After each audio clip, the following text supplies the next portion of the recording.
Sid. Oh, your new companion appears much more formidable than your uncle. Should I be worried? You haven't been introduced. Jill. Clive has told me much about you. All lies, I'm sure. Your Stolas said that Dalamil has a bandit problem. Indeed. Although, you're a little late. They left with our food and guild days ago. Any idea where they went? The desert's a big place. Your guess is as good as mine. But the fact is, I have more immediate concerns. What did you say to me? What did you say? Ah, as if by magic. Let's just say we've yet to reach a consensus about how to solve Dalamil's little problem. And at this rate, it won't be the actions of the bandits which prove to be our undoing. It will be our own. I've tried reasoning with the dissenting parties, but even the Desert Hare has limits. Perhaps we could talk to them. What makes you think they'll listen to us? What makes you think they won't? She makes a fair point, Sid. And you won't have wasted much of your precious time if you fail. They're just across the courtyard.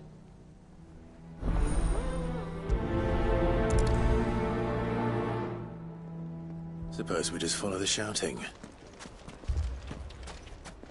Poor bastard. Couldn't run because of the weight of his load.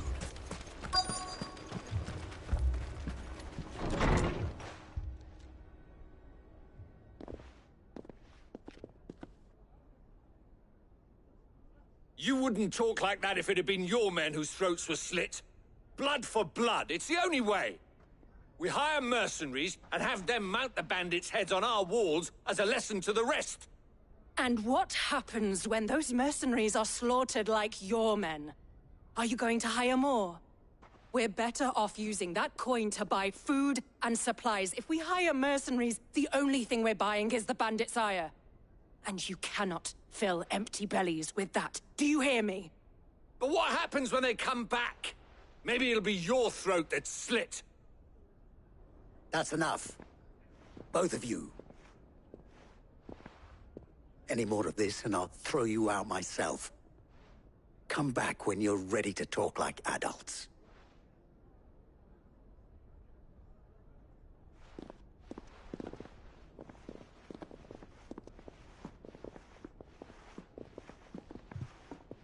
Victor. What's he doing here?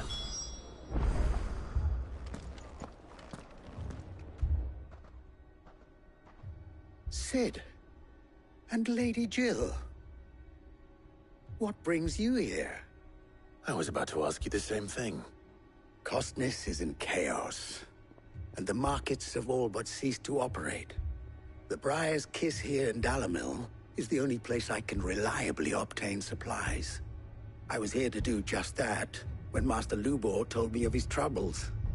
He thought I might be able to talk some sense into these fools. But if you're here, I suppose his patience must be waning. Who are those people?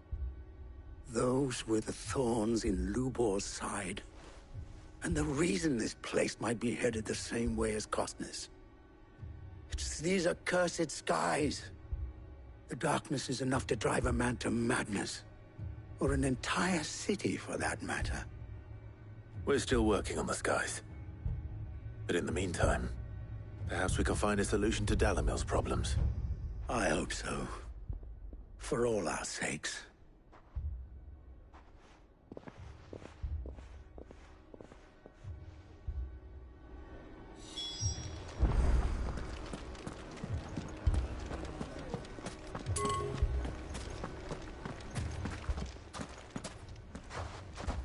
So, you see my predicament? What I saw was a room full of people who were angry and afraid. And with good reason by the sound of it. But if left to smolder, that anger and fear could set the entire town alight. My thoughts exactly. What to do? Both sides wish to protect their homes and livelihoods, if only they could agree on how. But as long as they are divided, we are vulnerable. And if there's one thing bandits like, it's an easy target. What would Sid the Outlaw suggest? Well, if it were my namesake, he'd let them choose for themselves, and be on hand to pick up the pieces when it all went wrong. That sounds like a recipe for disaster. A recipe for disaster is precisely what it is. But perhaps that realization would be enough to make them question the ingredients. While it's plain neither Conrad nor Natalie will countenance the other's proposal, it may still be possible to make them doubt their own.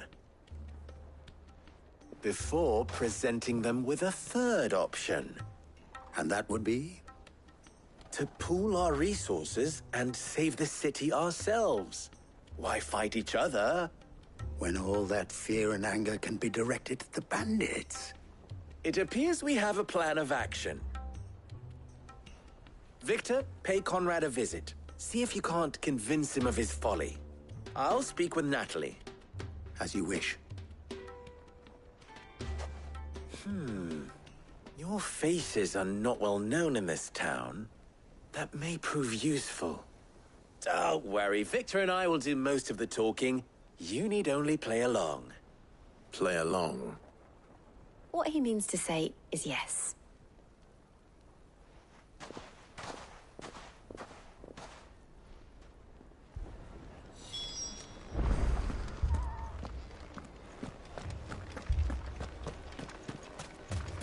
Picture it, Conrad. Your own city guard. Buying more supplies. You as captain. You might as well scatter seeds near a rat's nest.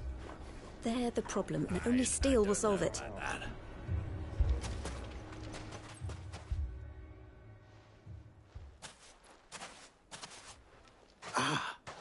Here she is. The Lady of the Spear herself. Conrad, may I introduce you to Jane, commander of the Red Wings, the oldest mercenary guild in the Free Cities. A pleasure, my lady. The pleasure is all mine. As I told you, I summoned the commander here from Canver to inquire about a contract. Victor says you told him no. That there aren't any men left to hire. Is that true? True as the crystals cracked. Nobles came and claimed every last one worth his salt. And not just from us Red Wings. You know of the 7 high houses. There must be 2 swords assigned each one. Granted, we have a few boys left. If it's boys you're looking for. Well, Conrad, are you saying that Dalamil's finest cannot defend this town better than a gaggle of unblooded striplings? That a band of beardless youths could better avenge the deaths of your brave men than you yourselves? Absolutely not. We'll show those bastards who they're dealing with.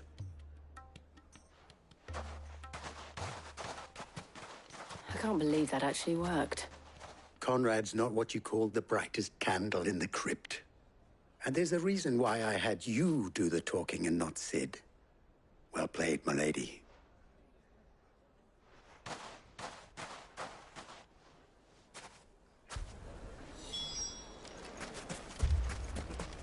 Then let us band together and Next show thing you these know, brutes Natalie that be offering Dalamil the is not bandits to be bed and trifled board. with.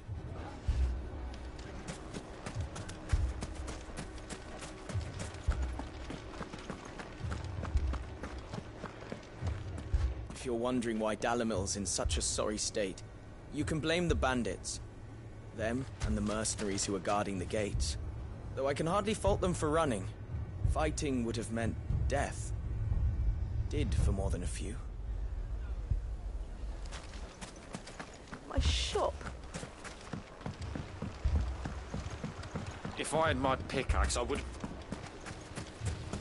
I mean, it may still be possible to buy something. All this after the last sellswords we paid for proved themselves such reliable souls.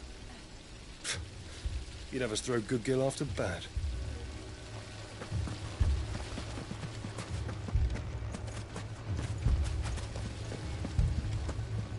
Never poke a hornet's nest, they say. I agree with that. Conrad's going to get us all killed. To provoke them. Ah, here he is now. Natalie, allow me to introduce Lord Underhill of Randalar's prestigious League of Merchants. Lord Underhill. At your service. Underhill? I was just telling the good lady of our conversation, my lord, and how you were lamenting the state of the capital's stores. Lubor says that not only are the granaries almost empty, but that war and the Blight mean this season's harvest won't be enough to fill them for winter. Indeed, certainly that is the case. The nobles in the capital are buying up the city's stocks of barley and wine, driving the prices higher than most commoners can afford. It is only a matter of time before the peasants revolt. It is worse than I thought. If what Lord Underhill says is true, I fear we have little hope of supplementing our stores, meager though they regrettably are. And while I applaud your endeavors to dissuade our more bellicose citizens from seeking vengeance, I sense Conrad is not wrong in his assessment of the bandits' likely return. Which means that now, more than ever, we will need to secure what little we still have. Food, weapons, herbs, everything. If our humble town is to endure not only this hardship, but those that are certain to follow, we must stand united. All right. If it will help to protect my home, I'll do it. But you needn't have gone through this charade.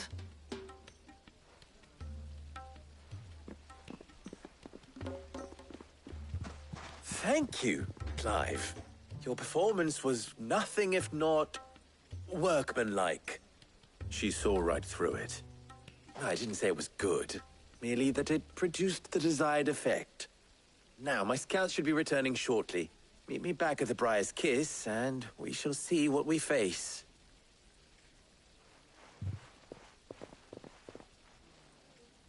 I'm not convinced our roles in this ruse were entirely necessary. I don't know. Conrad seemed quite taken with you. Mummy, I'm scared. Oh, I'm ruined. Good news, Sid. Both Conrad and Natalie have somewhat gracefully accepted their new roles. With time, they may even learn to. Time no longer appears to be the luxury it was before lunch. I take it your scouts found the bandits. Technically, it would be the bandits who found my scouts.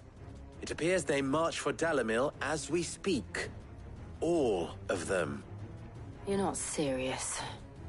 They don't just want food, they want the whole damn town.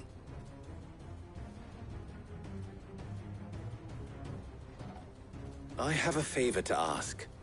I'm told the bandits march in two groups, one from the south and one from the desert, in a move doubtless intended to stretch our already gossamer-thin defenses.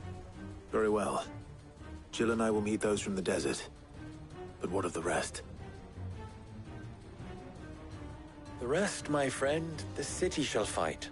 Together. Mistakes, I concede, are high. But if this does not unite Dalimil, nothing will. That is a lot of faith to put into those who had their hands around each other's throats but a moment ago. Then it will be for us to see that their hands are kept occupied. And I do mean us. I thought you might say that. We'll hold them off for as long as we can. And we will do the same.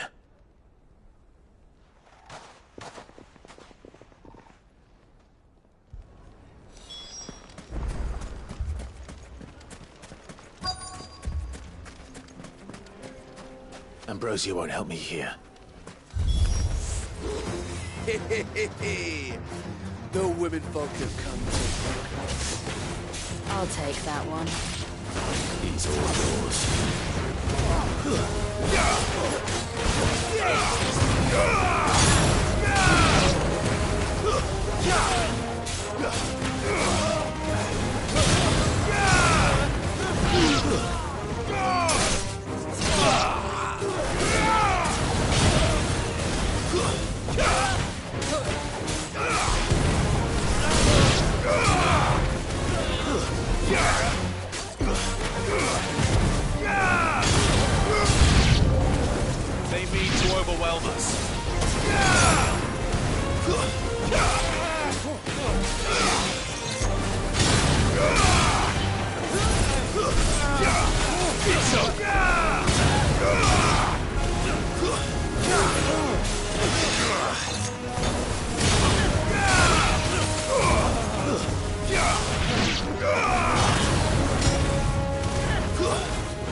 The townspeople. Could they have held out? I don't hear any fighting. What do you think? That we should hurry.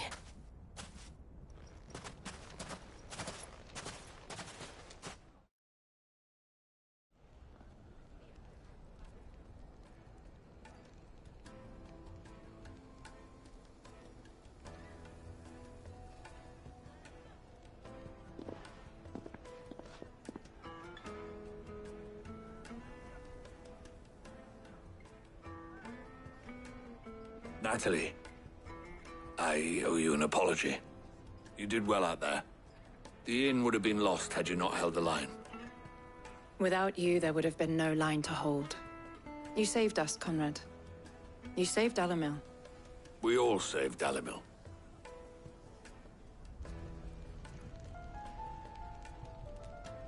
Conrad seems to have had a change of heart. I'd say they both have. I take it from your presence that our visitors from the desert won't be joining us either. Pity. The plan worked, Sid. Granted, it only took an army of bloodthirsty bandits at our gate. Calm now, Victor. Why quibble over the details? We are united, and that is all that matters. As for you, Sid, you fight considerably better than you act. I'll take that as a compliment.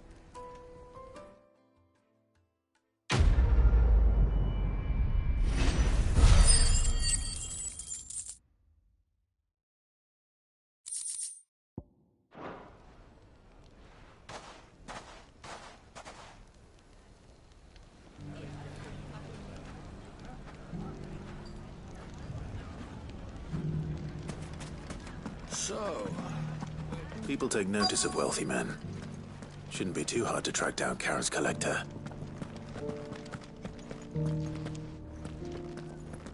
Welcome. If you're hoping for a bed, I'm afraid you'll have to look elsewhere. One of our wealthier patrons has purchased the use of every room, hoping to keep out the riffraff, as he puts it. Lubo did well to One bring minute they're at Conrad each other's and Natalie throats. together. The next are the best It's like of herding friends. curls with him.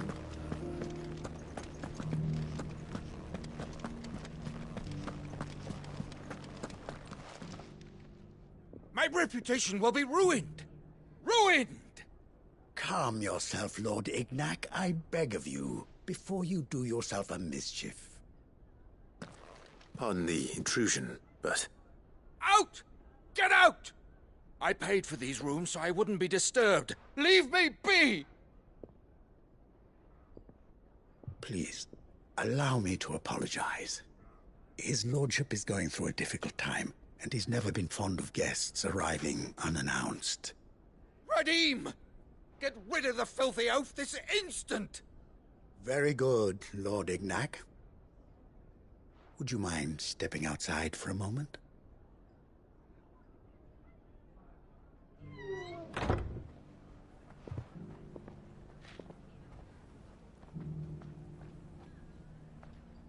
I'm sorry if I've caused you any trouble.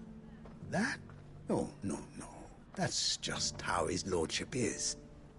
Though the morning's events have left him somewhat fractious. He has been dispossessed of his luggage, you see. The thieves also made away with a considerable amount of coin. Coin the innkeeper will soon be keen to collect. I don't suppose a certain blade was among the stolen items. A single-edged sword. It was purchased from a merchant friend of mine. Ah, you know Lady Karen.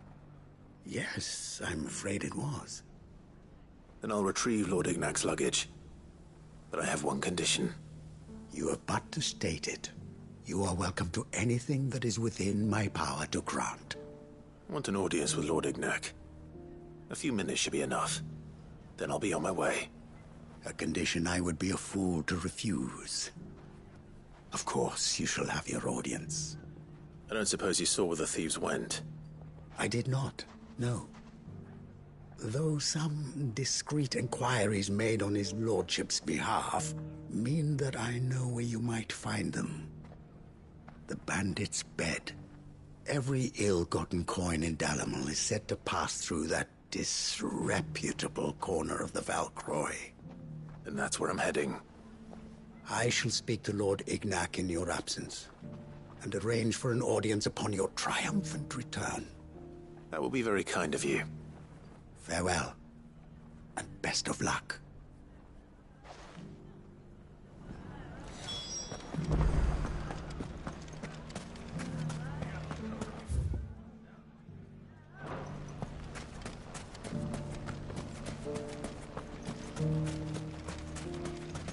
We may have driven the bandits back once, but what's left of them are still out there nursing their wounds and their grudges. So our watch continues. Let's go. Fly, Ambrosia.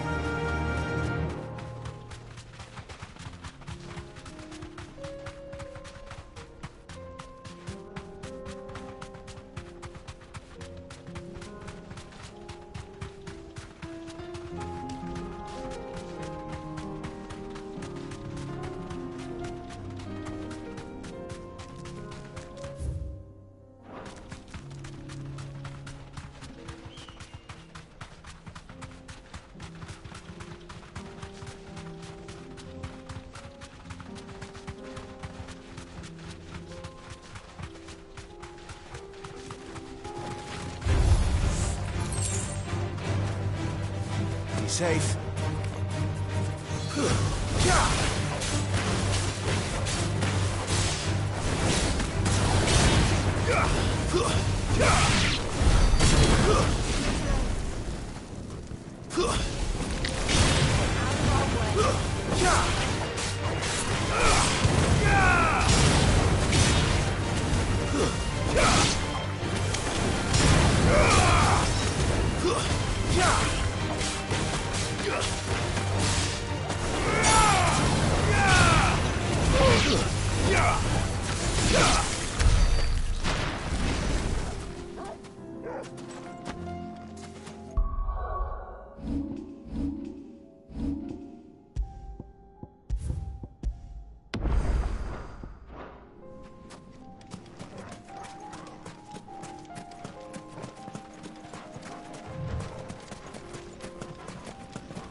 Stay down!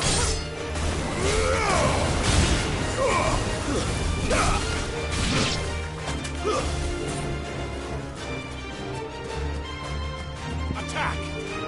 This one! Over here! Go, Torgal! Attack!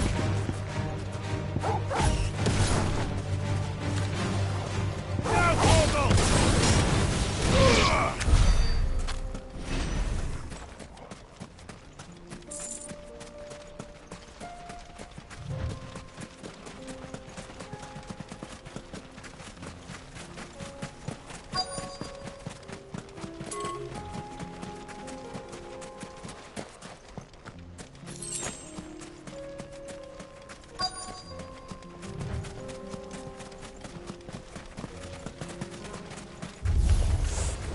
Got company!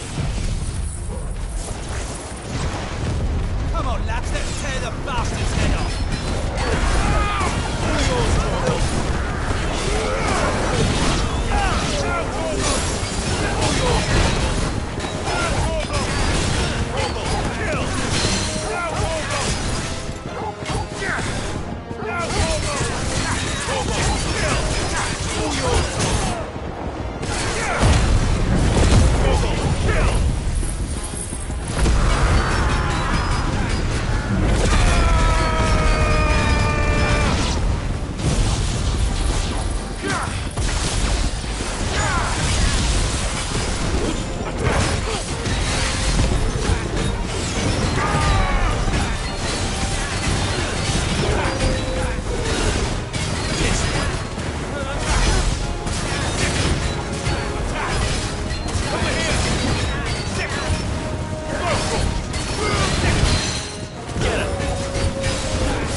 This must be Ignac's luggage.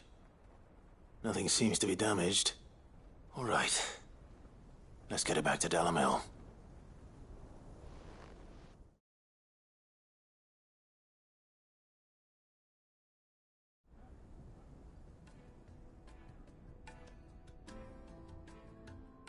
I hear I have you to thank for the return of my effects. What shall I call you, my good man? Wyvern. Glad to make your acquaintance. A formidable name indeed. Well, Wyvern, I appear to be in your debt. Redeem here tells me you wished for an audience. Is that all? A few moments of your time should suffice, yes. You're a peculiar fellow, Wyvern. All right, speak. Master Wyvern was wondering if you could tell him about a certain single-edged sword you recently acquired. Oh, a true work of art, that one. Karen drove me hard on the price, but I would have sold her Radim here to get my hands on that sword. It was made in the Outer Isles, far beyond the Twins, and is used exclusively by the practitioners of a unique school of swordsmanship. They believe no combat should ever exceed a single strike, and hone their blades to such perfection that none ever does. Each sword is made for that one perfect stroke, and for that stroke only. They crack upon a second blow. There's a brutal sort of beauty to it, really. But how do they hone such an edge? Fine question. Why, they use a whetstone, of course. Whetstones, rather. A whole array of them, ranging from the coarse to the fine. 10,000 licks with the sharpening stone, then 10,000 more. But it is the final stone which lends the blade its legendary sharpness. A mineral quite foreign to this great realm of ours. And that is the key. The secret ingredient. Wyvern, it occurs to me that my little lecture is hardly equal to services rendered. Take this, together with my regards. The very stone of which I spoke, far rarer among collectors than even the blade itself, and a far more fitting payment. Thank you. Pardon the intrusion, my lordship. However, it is long past time we prepared ourselves to depart. So it is. I am locked in bitter competition with a rival collector of curiosities. I am one step ahead of the unscrupulous scoundrel, but he is hard at my heels. And there are many other collectors out there. Too many to count, but only one do I consider my nemesis. Lord Byron Rosfield, and is a perennial thorn in my side. I can imagine. Farewell, Wyvern. May our paths cross again. Radim, we mustn't dawdle.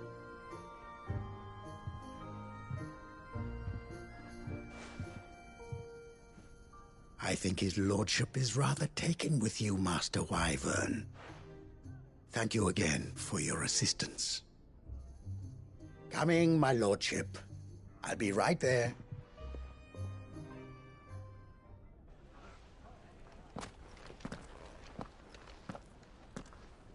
Trust Uncle Byron to find such an interesting rival.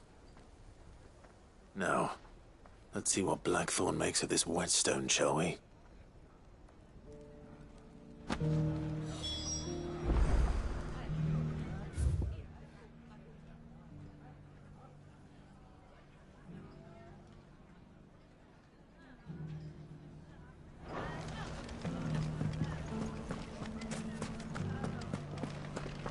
The bandits may be no more, but look what they've left us.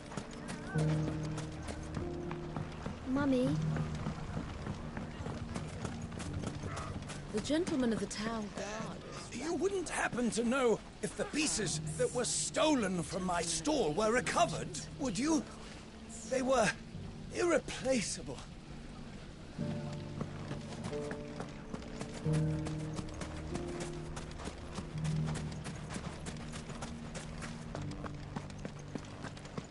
We haven't seen the last of those bastards, but when they attack again, we'll be ready for them.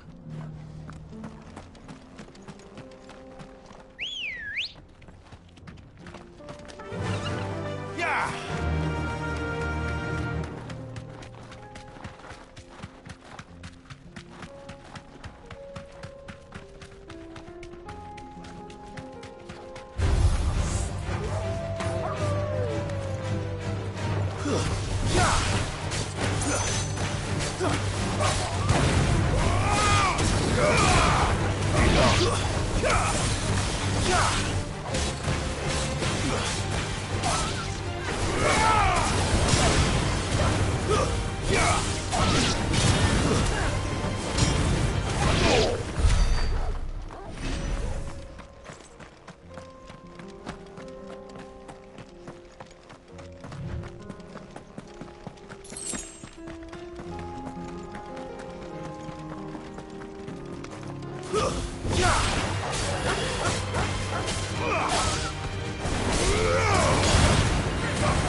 Too many risks.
Let me introduce you to mine.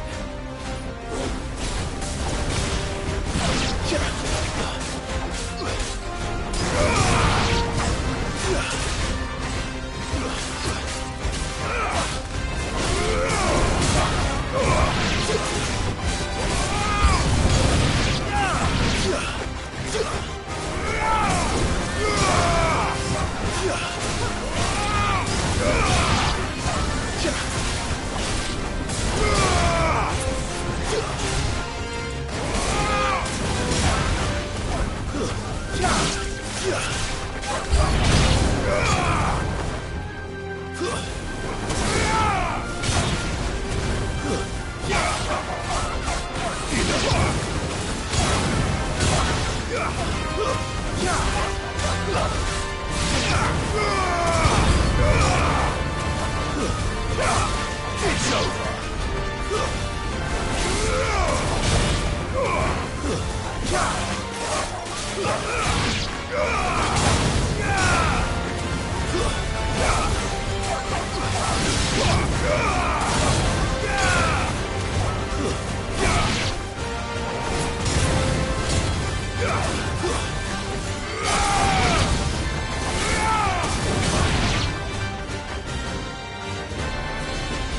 And then there was one.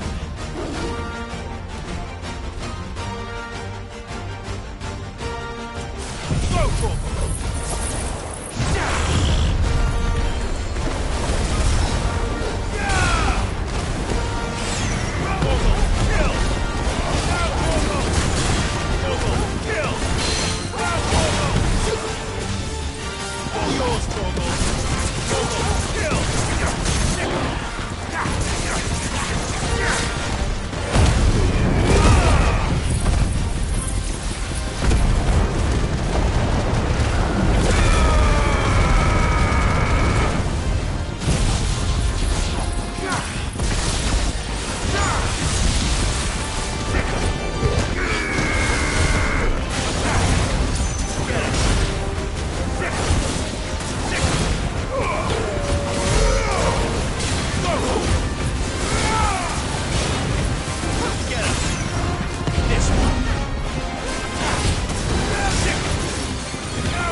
That wasn't too bad, was it, Torgal?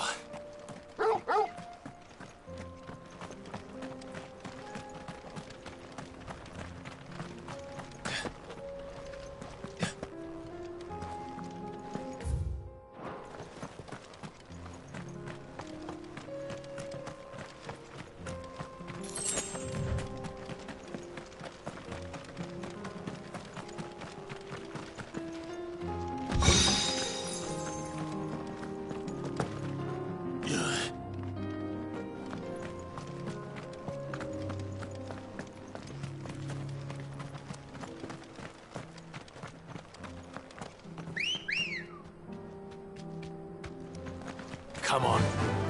Fly, Ambrosia.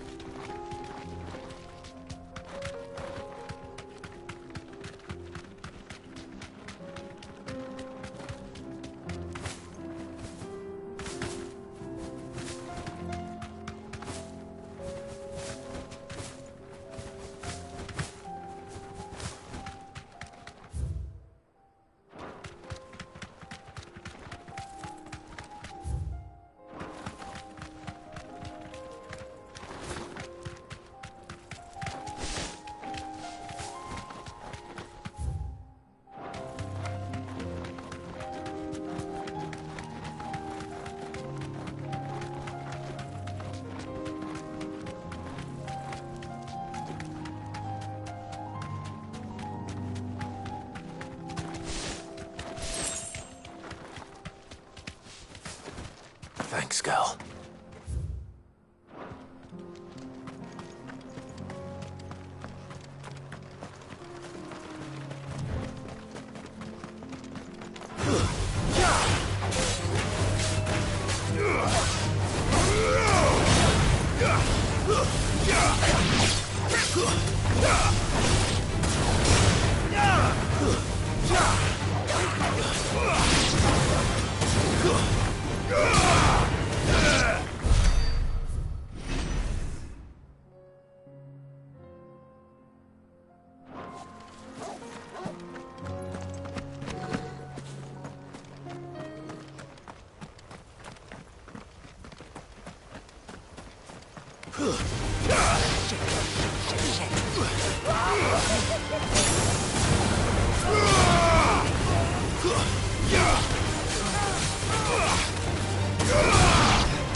yours, Torgal!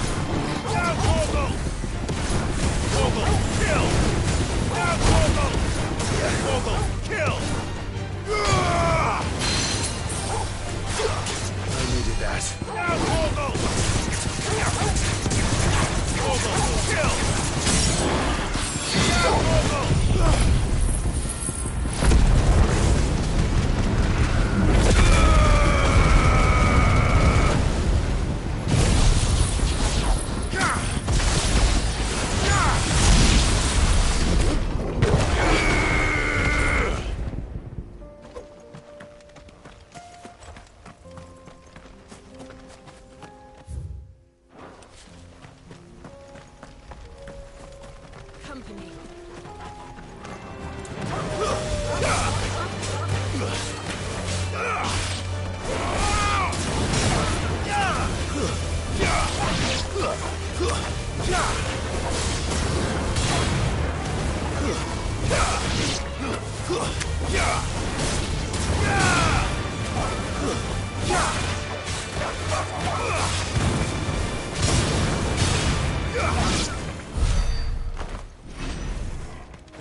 You lost, stranger. Wherever you're headed, it's back the way you came.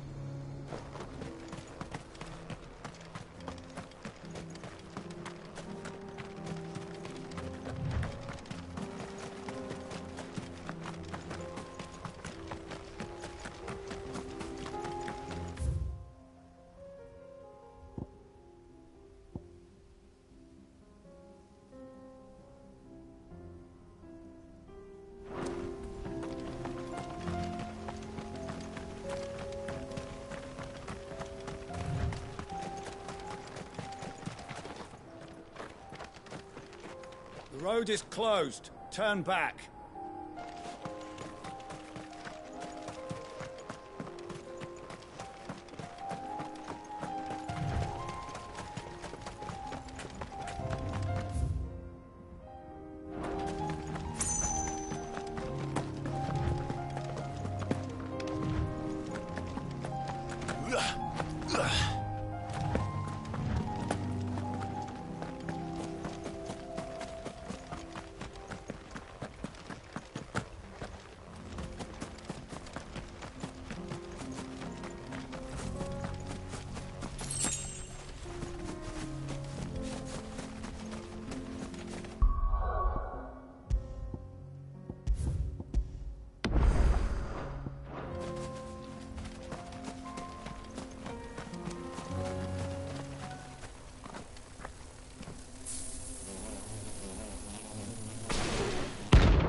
Peace at last.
Me boy.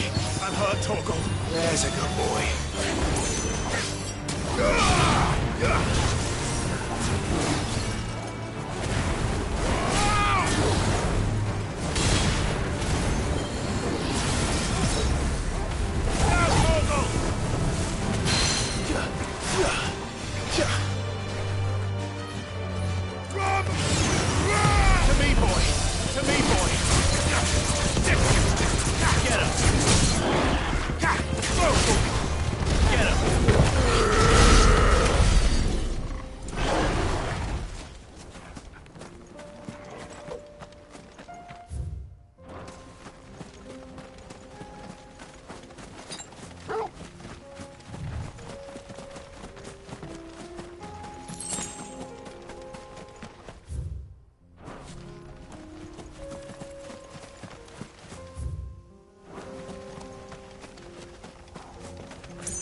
Nice try.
We're not alone.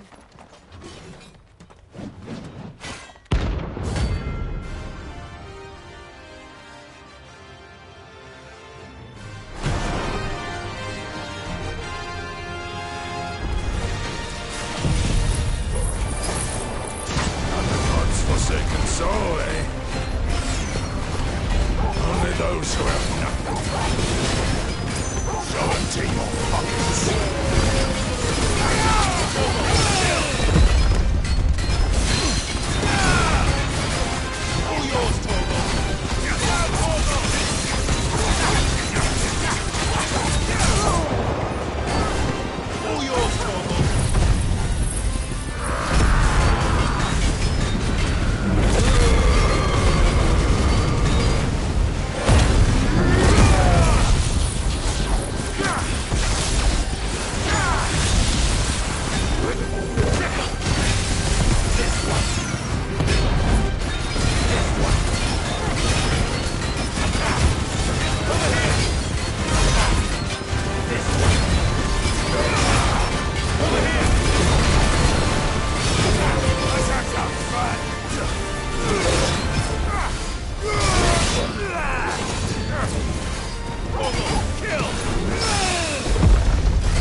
A deserter turned outlaw. We were more similar than he knew.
Sorry for the wait, but hopefully you'll agree it was worth it.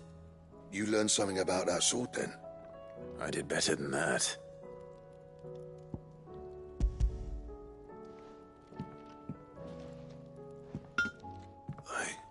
A whetstone? Yes. But not one you'll find anywhere in Valisthea.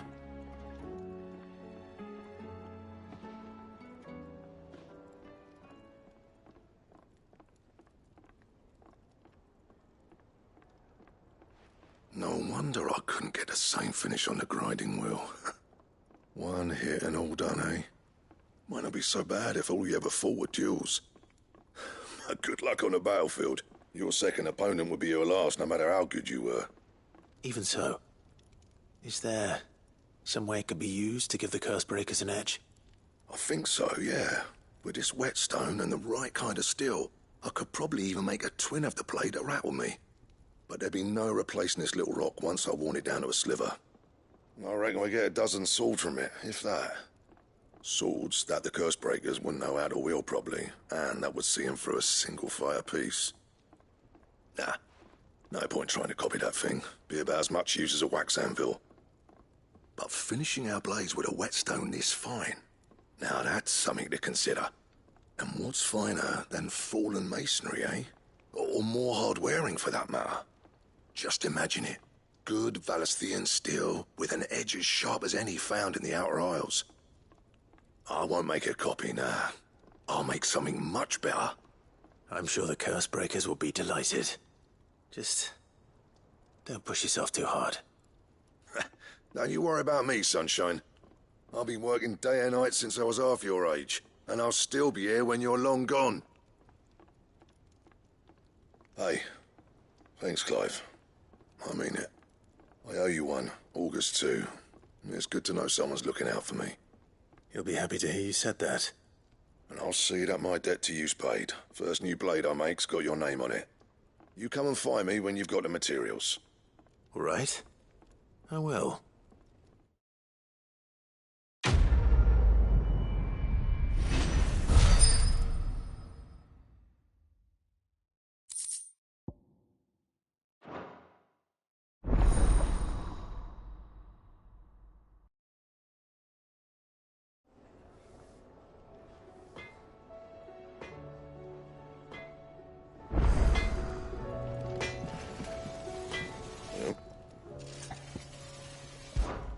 What's that for you, dear?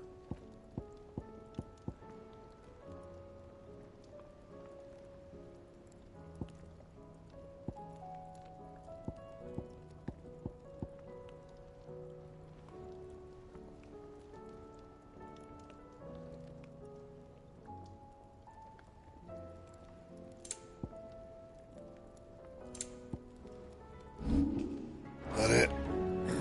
Fine.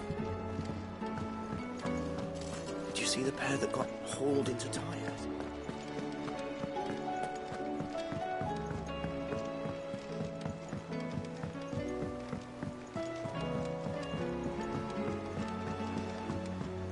Did you see that?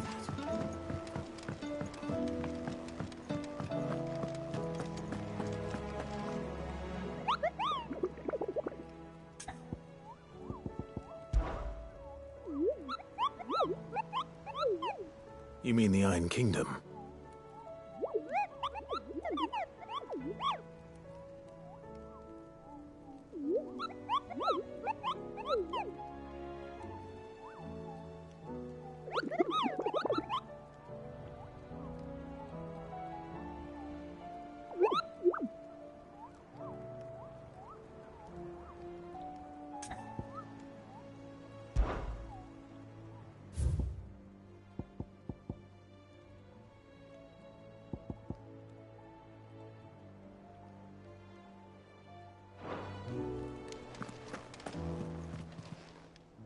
How may I help you today, Clive?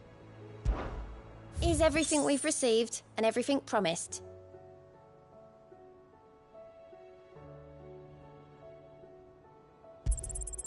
All yours. Come again. I may have more.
for you.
First we find Isabel.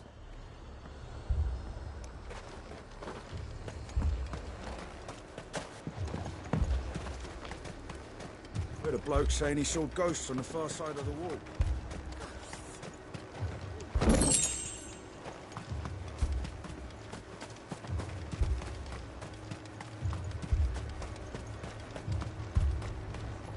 Welcome, welcome.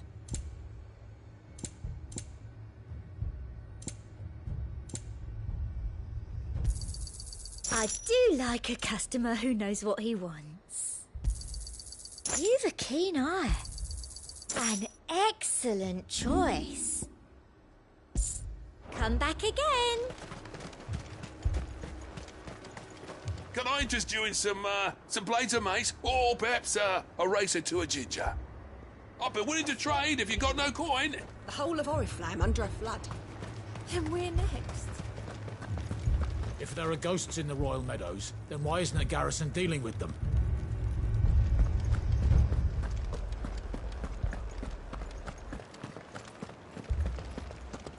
Four left for more on the captain's orders.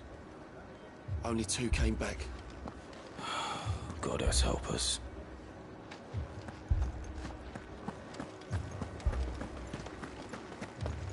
I can't do it. I can't fight those things. But you can. You must. For me. For us.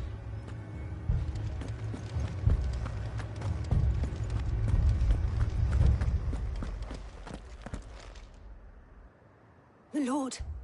Milady. We received the dame's message. There have been sightings of strange creatures, I understand. With the blue eyes. Yes. Like a Kashyyyk, but different. They've taken so many. I've lost count. A Kashyyyk, but different. Ultimus thralls. And what of your mistress? Is she here? Oh, no. She went to the garrison to ask what they were planning on doing about all this. Then we'll look for her there.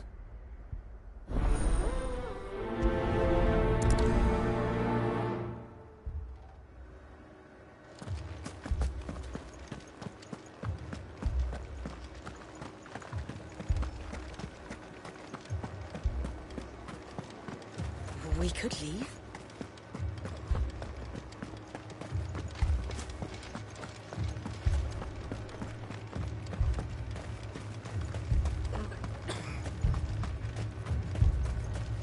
Madame, please!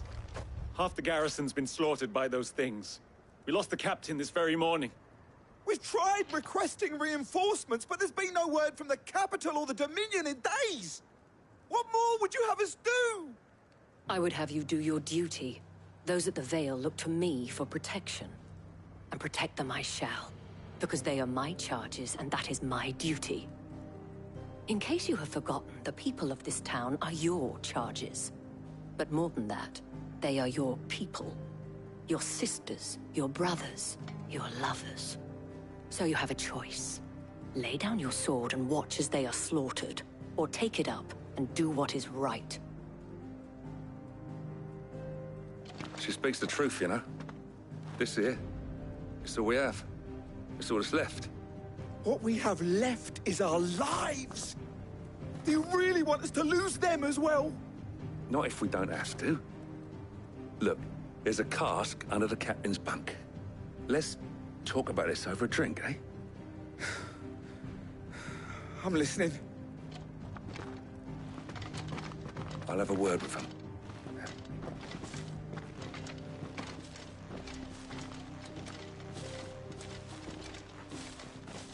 Ah, Clive. I didn't expect help to arrive so quickly. And sought to take matters into my own hands. It was a noble effort. But I thought you might still need some support. How like you to consider my needs. What we need to consider is where the creatures came from. The way the survivors speak of them, one would think they appeared out of thin air. And perhaps they did. It's hard to know what to believe these days. We'll talk to the survivors.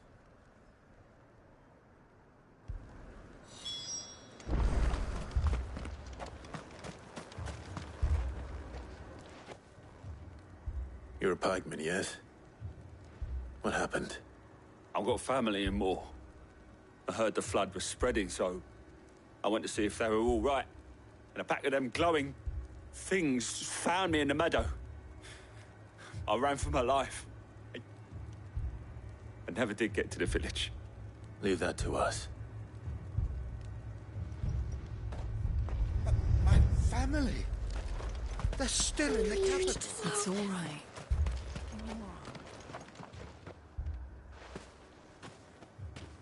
Did you see the creatures that attacked you? Creatures? Yeah, they came out of nowhere. They went for Joseph first, then me, and then they were just gone. Do you remember where you were? On the road from Oriflamme. We just passed Moor when... Where's my Joseph? It's all right. Just rest now. At least we have an idea of where the thralls might be now. We should head for more.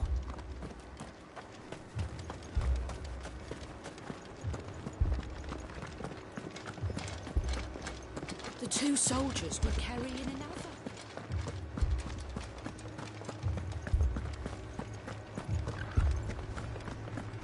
It was all they could do to escape.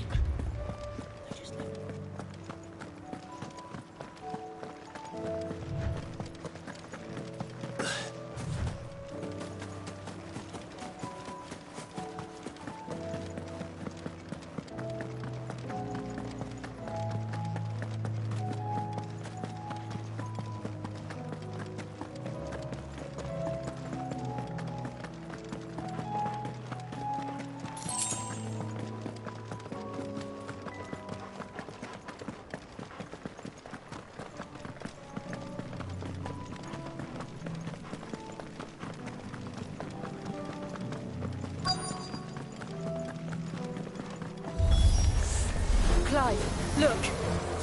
I see them. With me!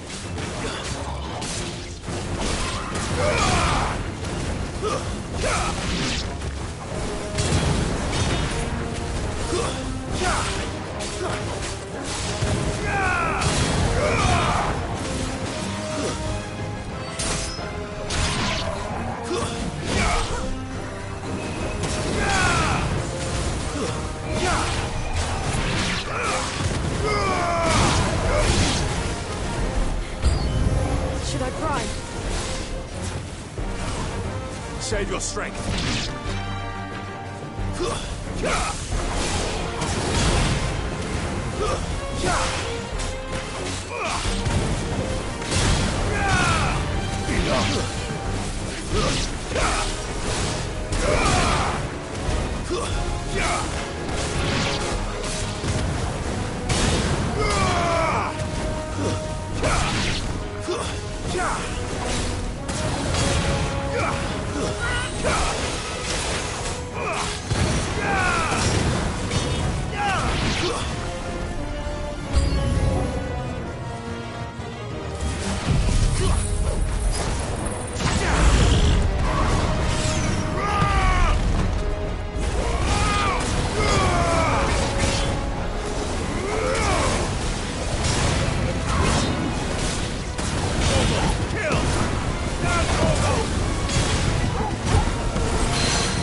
Do you think there are more?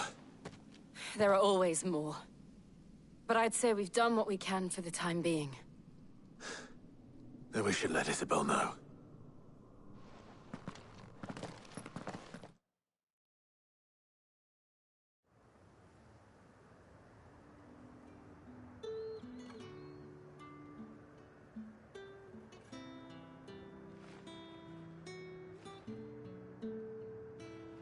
You have the town's thanks. Don't thank us yet. There will be more. Many more.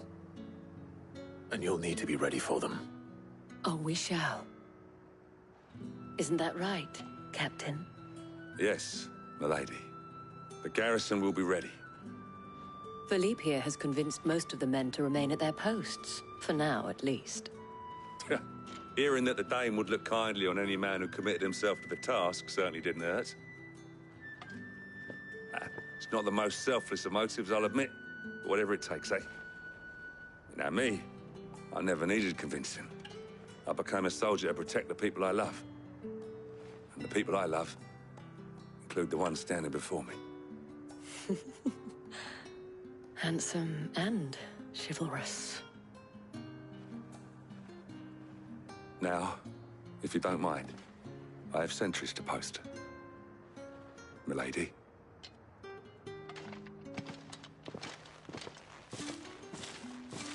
Lest you wonder, I'm not foolish enough to believe that this has solved all of my problems. But it has solved one, and that's one fewer than I had this morning. Thank you again, Clive.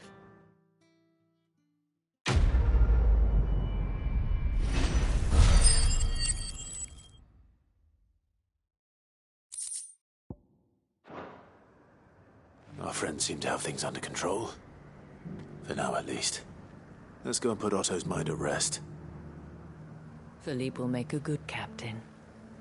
He reminds me a little of you, Clive, but without all the mocks and mows.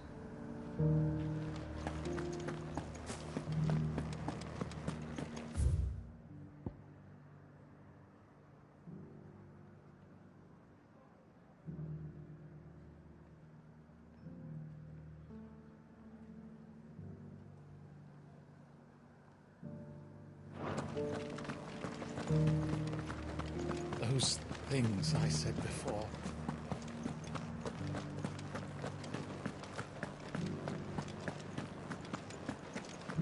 But there were ghosts at the gates not days ago. Soldiers too craven to fight. Stark naught, the lot of them. Weren't till a woman dealt them a swift knee to the stones that they came to their senses.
Fetch!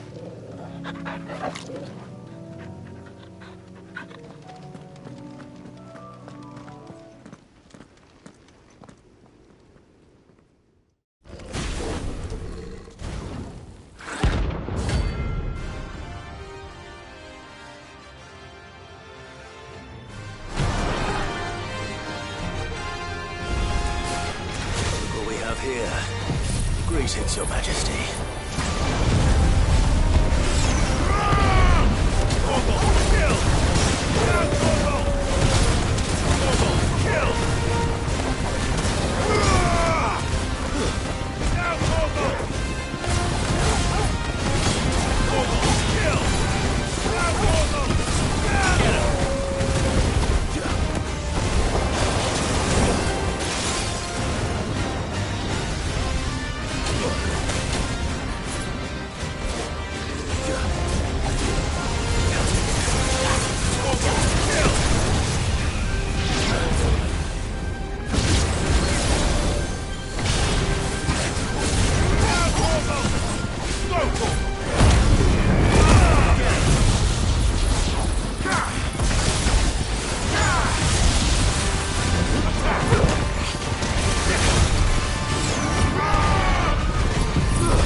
Your reign is over.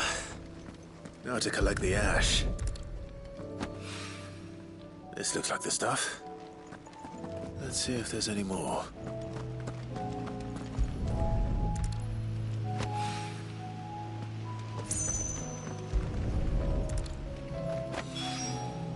That should do it.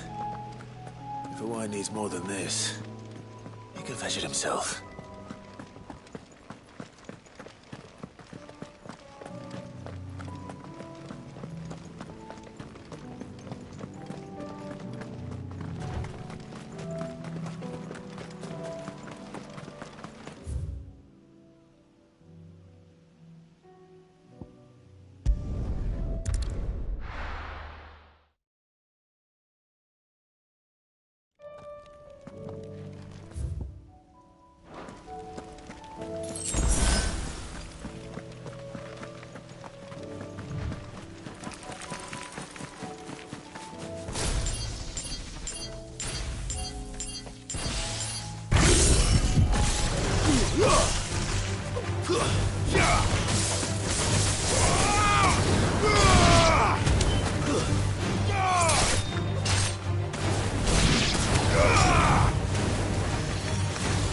The Imperial army must have tired of their pets. But if they won't feed them...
This beast isn't to be trifled with. Now, Torgal!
Founder, this beast isn't to be trifled with.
This beast isn't to be trifled with.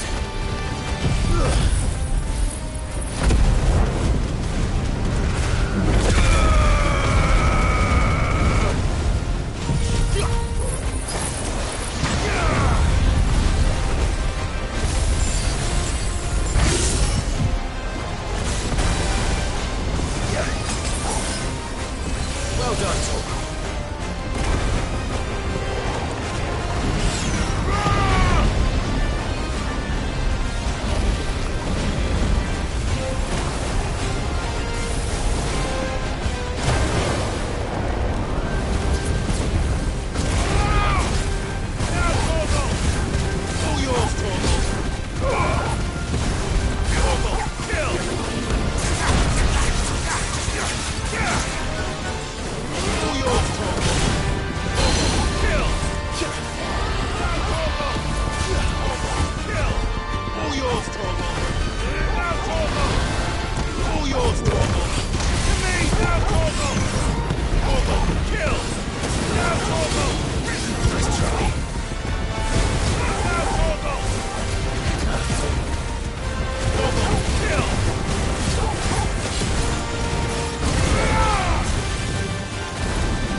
This beast isn't to be trifled with.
Help me, boy. I'm hurt, Toggle. Help me, boy. Help me, boy. To me, boy. I'm hurt, Toggle. I'm hurt, Toggle. To me, boy. To me, boy. I'm hurt, Toggle. Get him.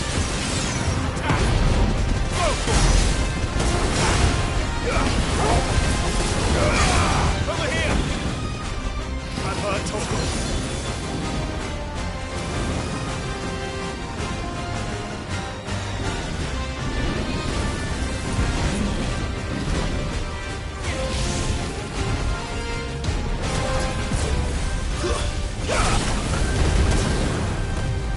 Come on. Forgive me.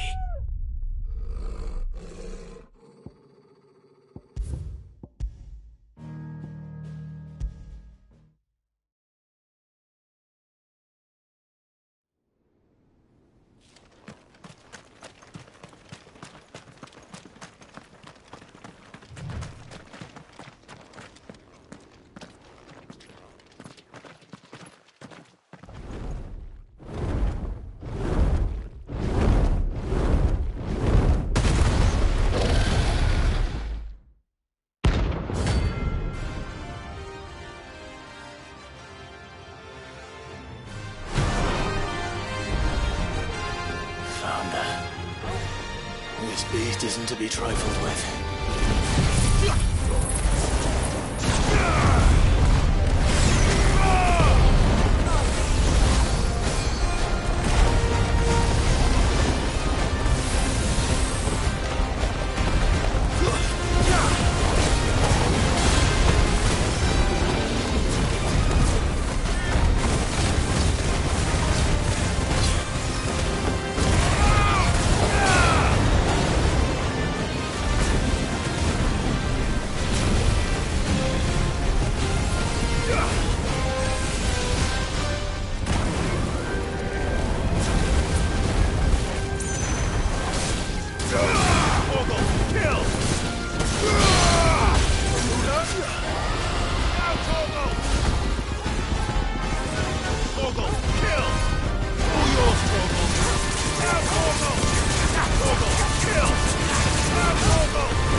This beast isn't to be trifled with.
beast isn't to be trifled with.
Definitely not to be trifled with.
Did you see that?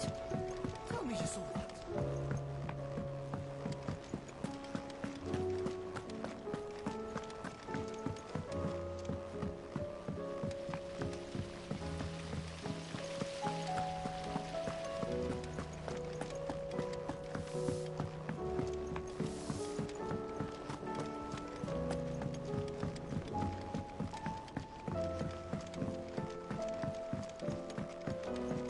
This fuss over a few dog.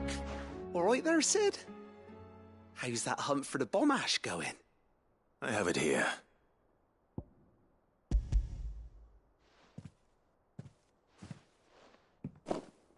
That's the stuff. And plenty of it, too. Enough to keep the alembic bubbling away for a good old while.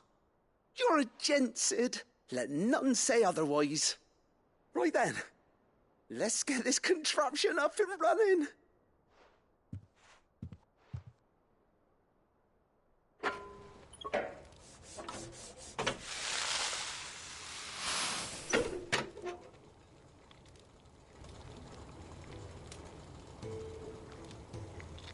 There we have it. The Telemon Alembic. And it works just like the chief said it would. Very impressive. Says the man who cut down a burning boulder. Speaking of which, I still haven't returned the favor. There's no need. The good it will do for the hideaway is reward enough. Don't be silly. Why don't you let me take a look at that bag of yours? The one you keep your potions in. Reckon I could work some magic on that. What kind of magic? Well, we happen to have isolated a substance in our test run of the alembic that I reckon will make even the toughest leather supple as anything. Thought we might use it to breathe new life into old boots and the like. Save the hideaway a few gil. Ah, I reckon if we slap a bit on your bag, it'll loosen it up enough for you to squeeze in a bottle or two more. Well, it can't hurt to try, I suppose. That's the spirit. Leave it with me. I'll only be a mo.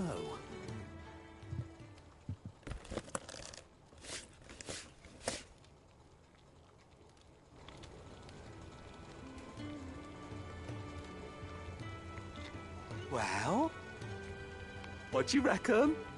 It certainly feels more flexible. Right? Told you. Thank you.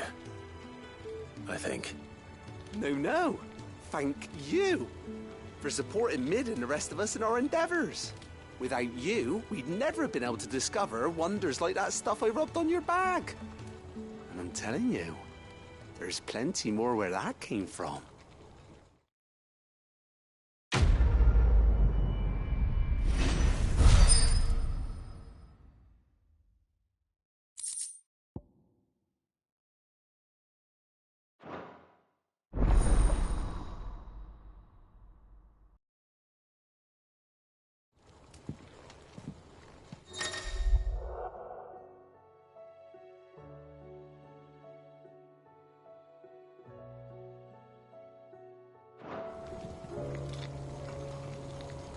All this fuss over a few dark clouds.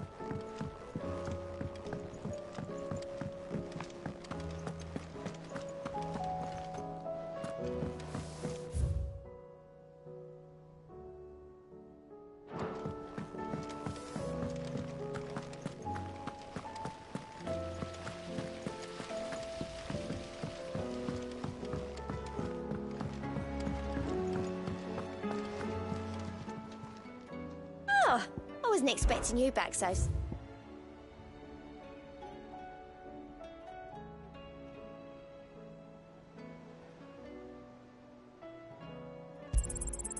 You earned this. Best of luck out there, Sid.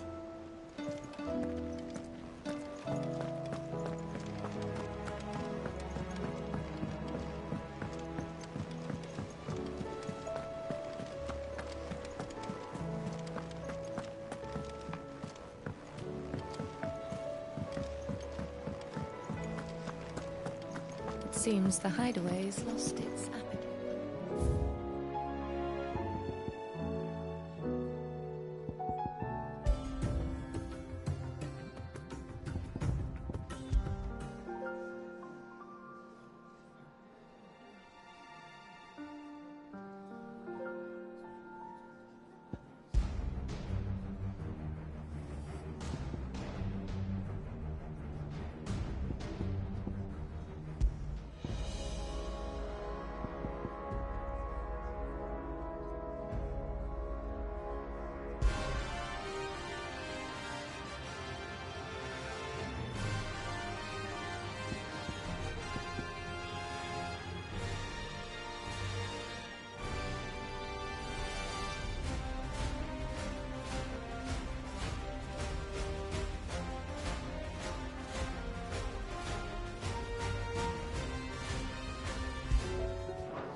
Trouble with your gear, or...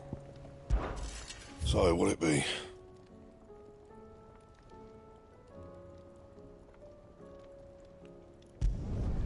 No scratches, all right?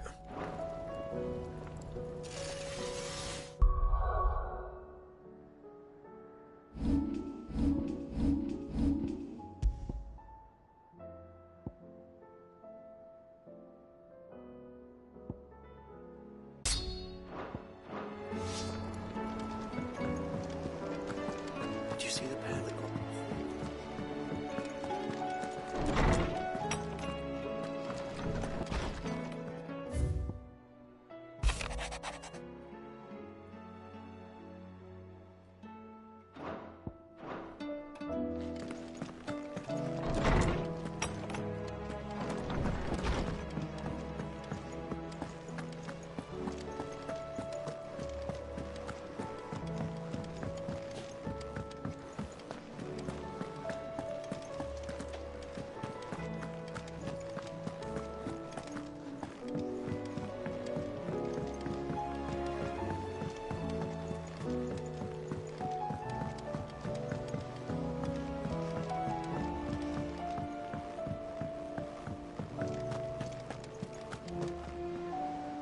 Was wondering when you turn up.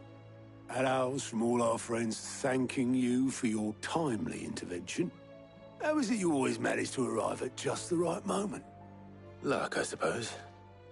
Any word on the rest of the realm? Let's see. Storm's still crying out for Mother Crystals. The nations are still in chaos. And the skies are still the colour of a kick in the kidneys 2 days on. So... Right.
Clive, we knew this was going to happen. Well, not the bleeding skies part, but you take my point. Now's not the time to second-guess yourself. Now's the time to visit the infirmary. Talia says your brother's awake. Thank you, Otto.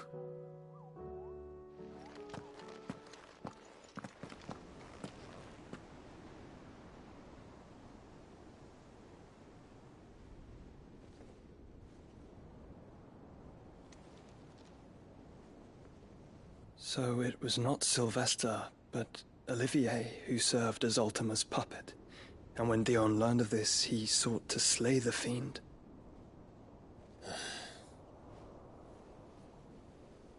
Only for his father to take the spear that would have freed him. Enough to drive a man to madness. Small wonder he hasn't stirred.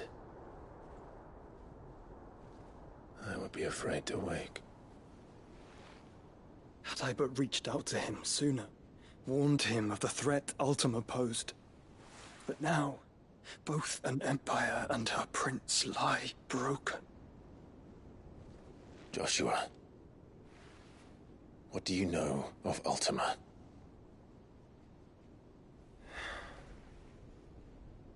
Very little, I'm afraid. Despite my best efforts. 18 years ago, as I lay buried beneath the rubble of Phoenix Gate, 'twas not death who came for me, but another. And it was while in my rescuer's care, I first heard of Ultima. I've been chasing his shadow ever since. Ultima is driven by some deep, dark purpose, and for whatever reason, it would seem you are crucial to his designs. He will stop at nothing to have you, even if that means toppling an empire. But why me? What possible use could I be to such a creature? That is one of many answers that have eluded me. Yet, I am certain of this. It is not mere chance. You were chosen for a reason. All dominants carry within them the might of an icon. Nigh limitless power that is at once acutely limited. I wield fire, and only fire. And I only ice. 8 wardens for 8 elements. But you, Clive. You are different. You're special. Your abilities begin with the flames of Ifrit. But they do not end there. The fact Ifrit can even exist goes against everything we thought we knew of dominance. Perhaps Ultima has been waiting for one such as you, whose potential is truly limitless. I've encountered that thing several times now. If it or he, as you say, needs me, why hasn't he claimed me as he did the boy? Were I to hazard a guess, I'd say the two of you are somehow incompatible. His mind not properly attuned to your body. His mind? Mind, awareness, spirit, call it what you wish. But I believe Ultima to be an embodiment of the concept. It is why I struggle and fail to contain him here inside me. I'm sorry. Inside you? With every setting sun, I feel my strength wane. And though the Phoenix's flames mend the prison I have made for Ultima, they do so at a cost. We must find a means to bring an end to him before I meet my own. What were you thinking? It was that or let him take Clive. And I've always had a soft spot for my brother. But that doesn't mean you should sacrifice yourself to save me.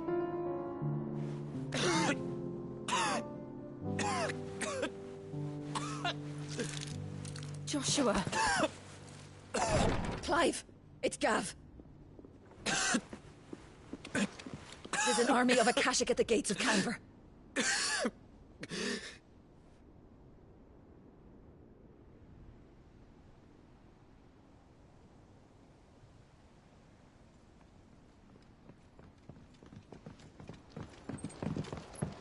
Well, what's the short of it?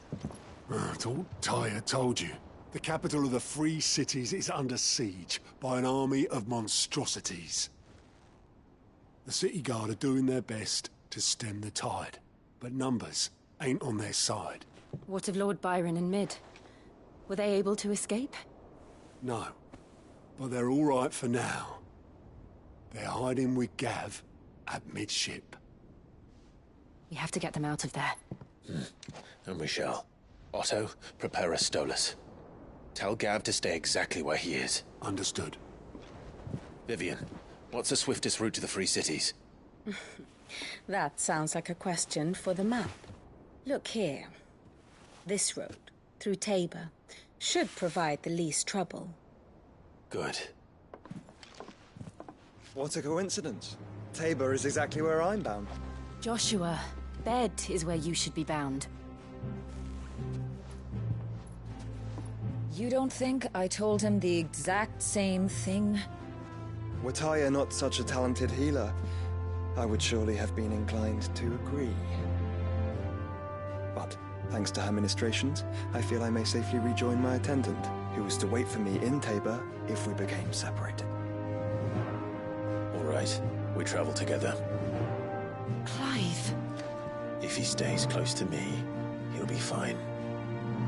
Thank you, brother. I'll look after him.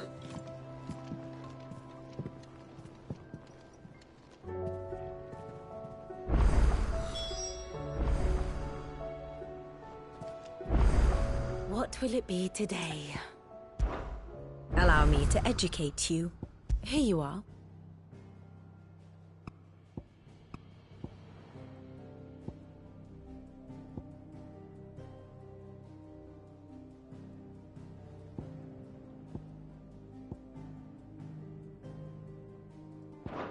Thus ends today's lesson. My attendant was with me in the Dominion before I primed. She would have watched the battle unfold and witnessed its outcome. I trust you'll be waiting for me in Tabor, where I can finally introduce you. Taya's right. Your brother is in no condition to travel. That's all I'll say on the matter. It's Mid, Gav, and your uncle we should be thinking about now.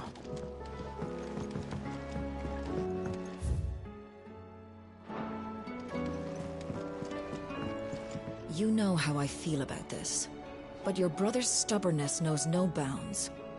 I'm starting to think it runs in the family.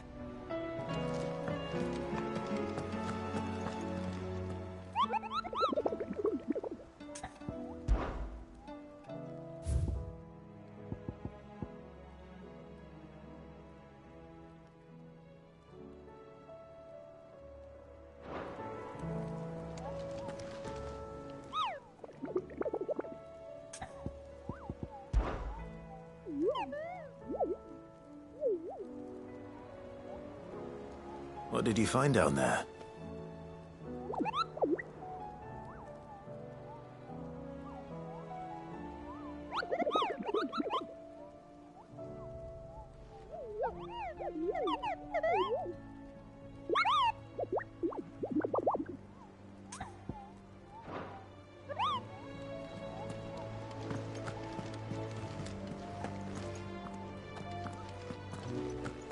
Do you like being struck by thunderbolts from on high?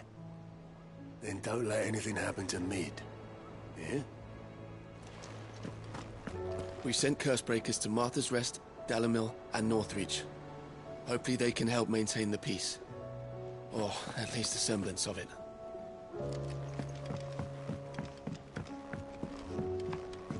Did you see that? Tell me you saw that. There's barely been a shipment in since the skies started boiling. A few more days.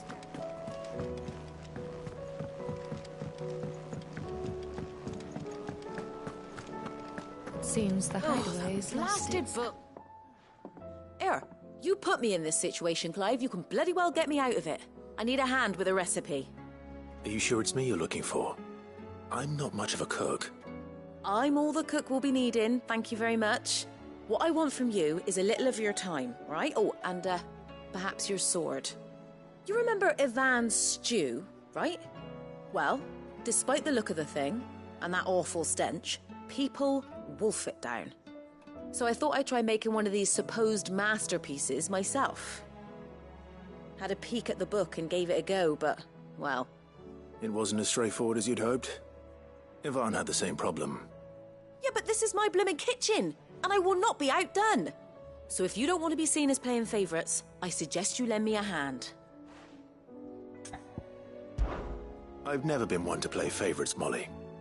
And I would be only too happy to lend you a hand. So, what's on the menu this time? A fried mortress of skyworm. That's one heck of a name, innit? Recipe seemed easy enough to an old hand like myself. Thought I'd followed it to a T. Only, turns out skyworm livers and drake's mint are not what I thought they were. At least I hope they're not, given the rancid mess they made. Yvonne said the recipes in the culinary pilgrimage date back centuries. Who's to say the ingredients even exist anymore? Well, that's a question for a scholar, wouldn't you say? Perhaps you know of one? Kindly old fella who haunts the shelves, maybe? Fine. I'll go and speak to Harpocrates. Perhaps he'll know something. And if he does, I'll see if I can find your ingredients for you. You do that. Lest we forget, you've got a reputation to uphold.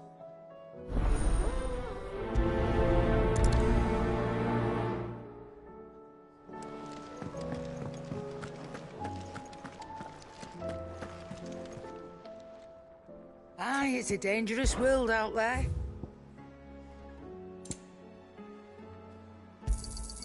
You'll not find a better price than that. You're rubbing me blind, you know. It'd better all be here. Is that all?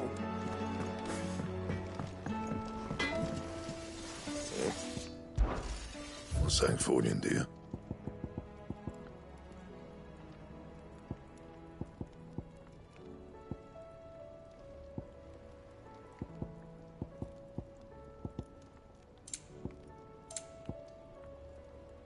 That it? Fine.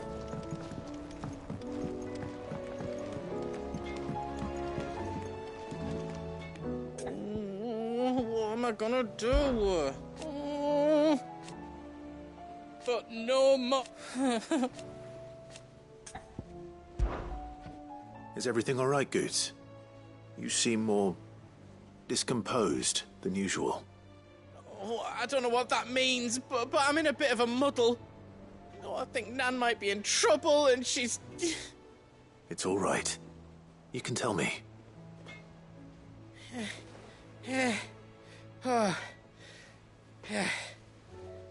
There was a trader came by. One of our usuals, like. Said he'd heard some rotten rumours about her down Dalimil Way. Folk are saying she's been selling to bandits and cutthroats and that. I mean, she's fond of a chance to make a coin or two, aye, but she'd never do business with baddies. Especially not the kind who go hurting people who haven't done out. I wanted to ask her about it myself, but I'm scared she'll give us a tongue lashing. She'd never give your tongue a lashing, though, would she? Don't worry. I'll speak to her. Oh, thanks, Clive. You'll let me know what she says, won't you? Of course. I'm sure it's all just a misunderstanding.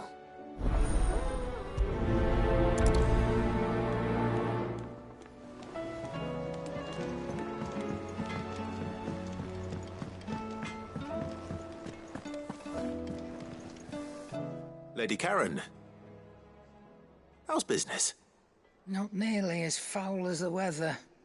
You're doing good trade, then? Both in and out of the hideaway? Can't complain.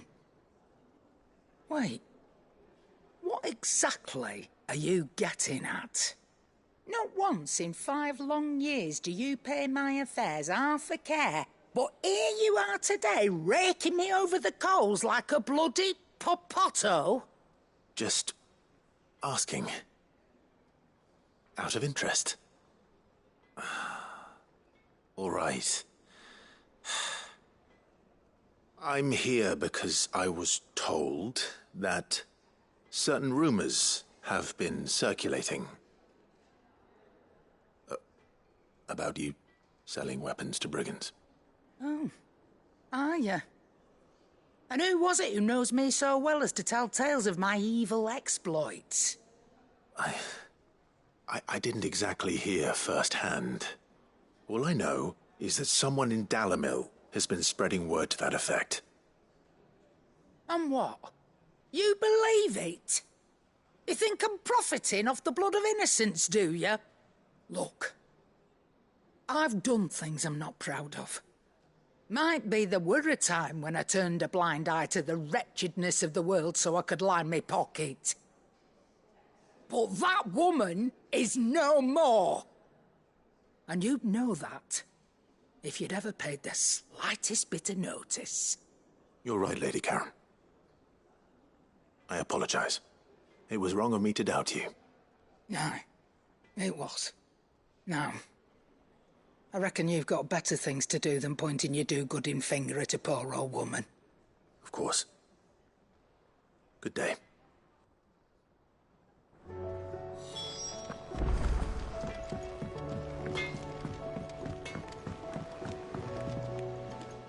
I spoke with Lady Karen. What did she say?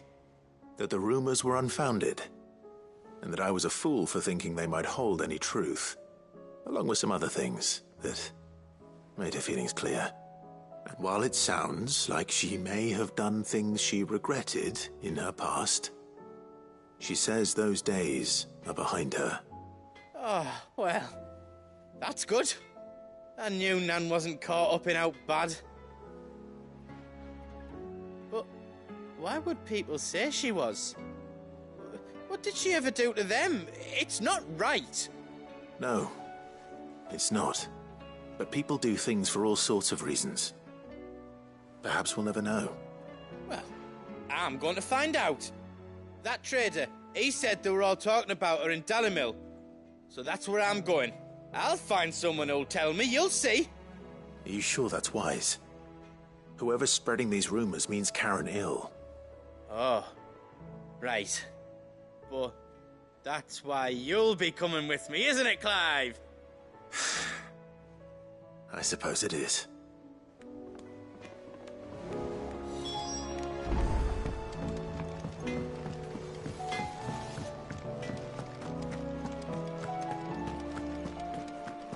Seems the hideaway is...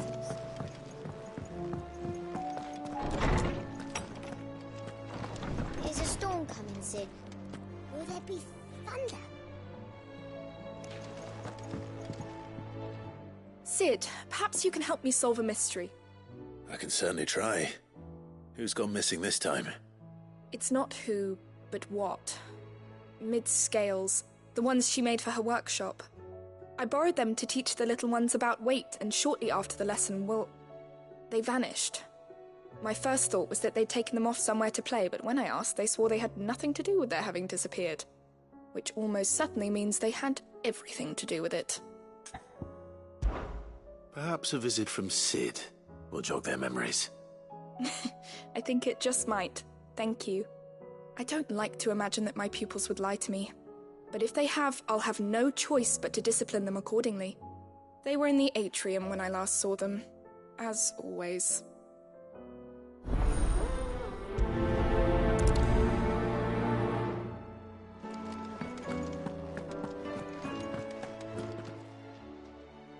Lawsman Harpocrates, I've come to pick your brain if you don't mind. It's about the book you lent Ivan. Ah, Valicia, A Culinary Pilgrimage, a classic. One of my favorites, in fact. The young man did a wonderful job with the Chance's stew. I do hope we shall be able to sample more such marvels in due course. That's actually why I'm here. I don't suppose you know where I might find skyworm livers and drake's mint. Ah, so the fabled Sandbrequois delicacy is next on the menu. Delightful. The descriptions of fried mortress never fail to make my mouth water. Now, skyworm is a somewhat antiquated name for the wyvern, their ground livers being the paste from which the mortress is made. Dragon livers. How very Sandbrequois. One would have thought, The disciples of Bahamut would have a touch more reverence for their icon's brethren, but apparently not. I believe the specific dragon the recipe demands is the blueback wyvern, said to be the very color of the sea beside which it resides. So we know where to look for our liver. But what about the drake's mint? Saint's bonnet, in contemporary parlance, a herb which grows along the North Reach coast. I gather that one can locate the cheerful yellow flowers by their heady scent alone, so I'm sure you'll have no trouble finding them. I may add that people once believed game was best served with the flora that sustained it in life, in which regard fried mortress of skyworm is undoubtedly a typical dish of the time. Meaning that if I find one, I find the other. To Northreach, then. Best of luck, Clive. And do save me a bite once the dish is complete.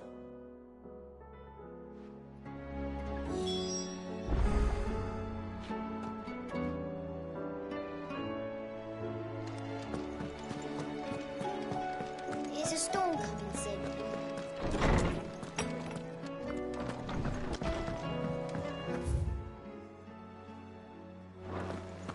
Seems the hideaway's lost its appetite.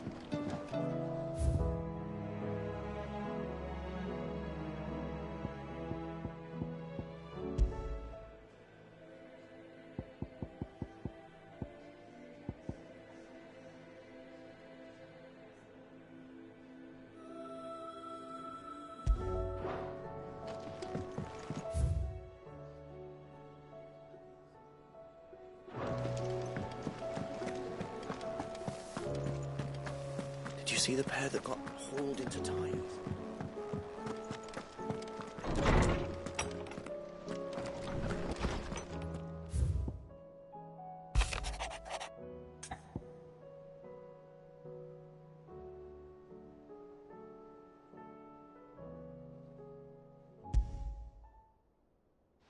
Rutherford. Wasn't that the name of my uncle's manservant? Why would he be at Martha's Rest?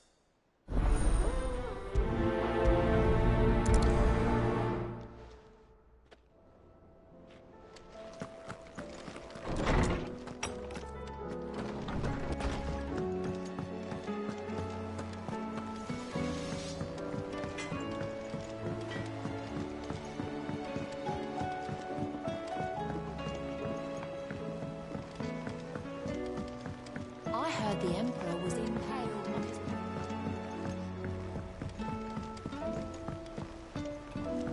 We're all gonna die! You hear me? What do you reckon we should do? I say we should just tell Miss Shirley. You'll get us all straight. I'm telling you, I can fix them.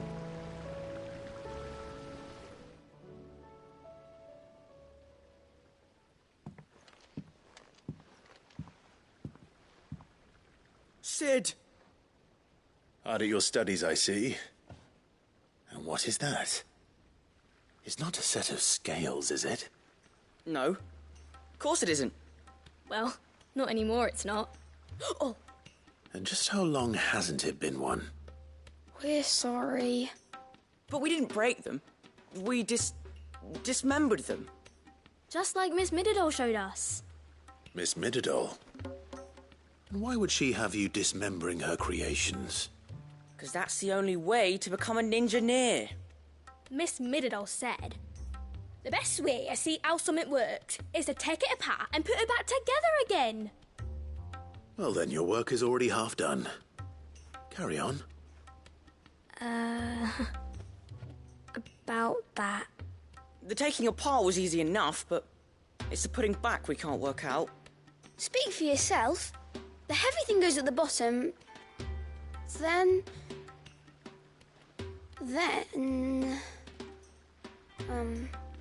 You three need to learn to take responsibility for your actions. So let's have a look at these parts with fresh eyes, shall we?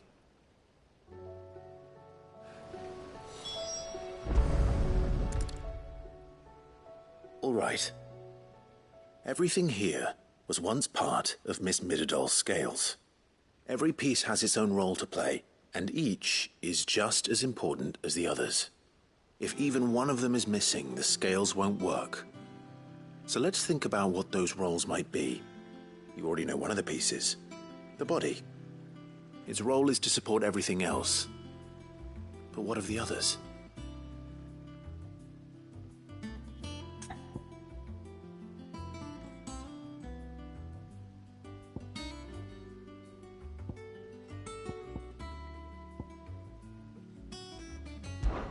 These round parts are called the pans.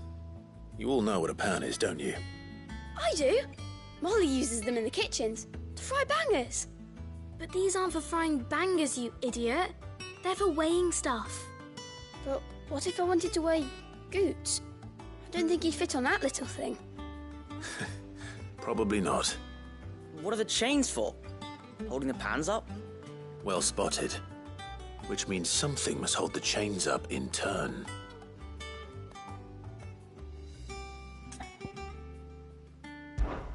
This is called the arm.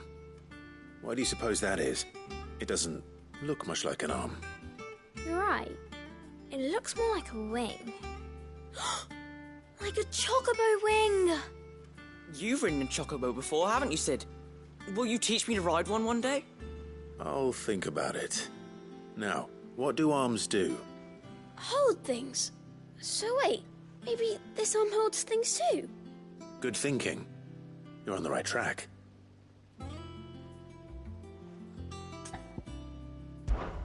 This tiny piece is what's called a cogwheel, or gear. Have you ever seen one before? I have. Miss Miradol's dungeon is full of them. Most are on the floor. She puts them in all her inventions. They spin round and round and round and round and... That's right. They're very useful when you want to make things move. Do you remember if there was anything on the scales that moved? I remember the arm moved when I tried weighing an apple. And then somebody ate it. It's not my fault. You shouldn't have tried weighing it before lunch. You know what part's supposed to move and how it's supposed to move. So, let's put the pieces together first, see what doesn't move, and then stick the cogwheel to that. Not a bad idea. You see? It's not so difficult. So, now that we've taken stock of the parts and learned what they do, what do you think? I think we've got it. Then here's what we'll do. You tell me what goes where, and I'll put the scales together. Well, obviously you need to start with the body. All the other pieces fit onto it, don't they? And the arms go on the body, just like real arms. Or wings, if you're a chocobo. And then the arms hold the pans by the chains. Very good. Let's see if that works. Ah, all finished.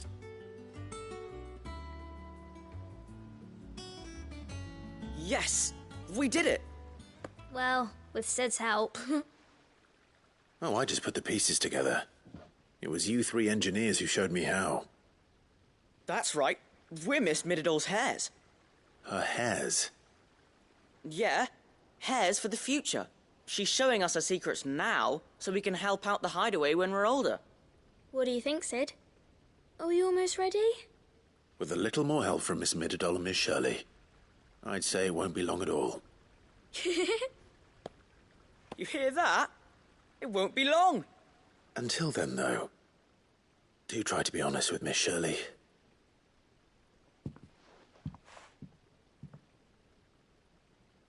Hey, look! We never used the cogwheel. You don't think Sid forgot about it, do you?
a storm coming, Sid.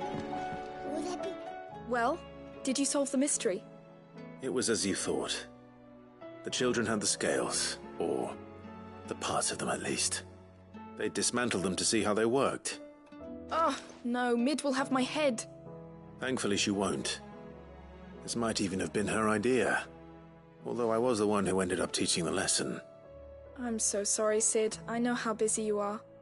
I shall see that the children are properly punished. Please, there's no need. Mid seems to have taken the 3 of them under her wing. She's even calling them her heirs. She'd have them follow in her footsteps. And her father's. I see. Sid, do you know why Mid has been spending so much time at the hideaway of late? She told me it was because her studies have been interrupted by events in Canva. Is that not true? No, it isn't. The university offered her a commission. In exchange for full tuition, room and board, they asked her to oversee the design of several new war engines. To anyone else it would be an opportunity, but to Mid, who lost both her parents to war, it was a bitter pill. One she was none too keen to swallow. But that should come as no surprise. She's only ever cared about bringing people hope. The very last thing war can be said to do. Which explains her heirs. She's working to give them a better life.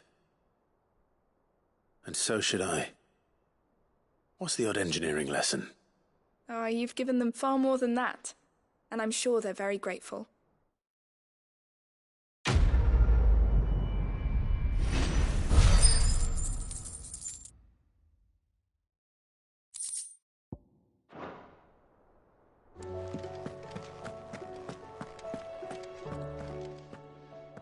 Knowledge hoarded is knowledge lost. One can only speculate, as perhaps the sprig of... Regardless.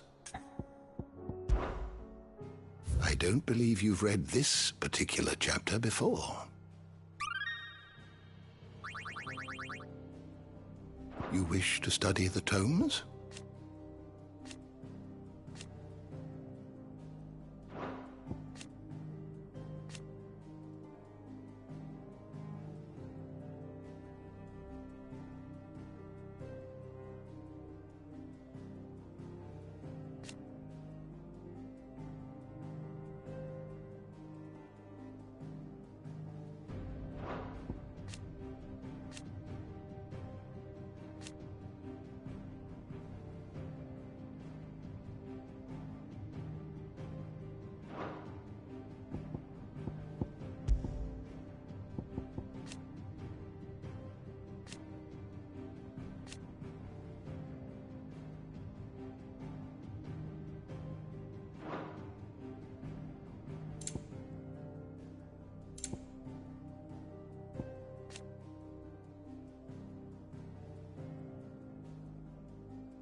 You are always welcome, Clive. Is a storm coming, Sid?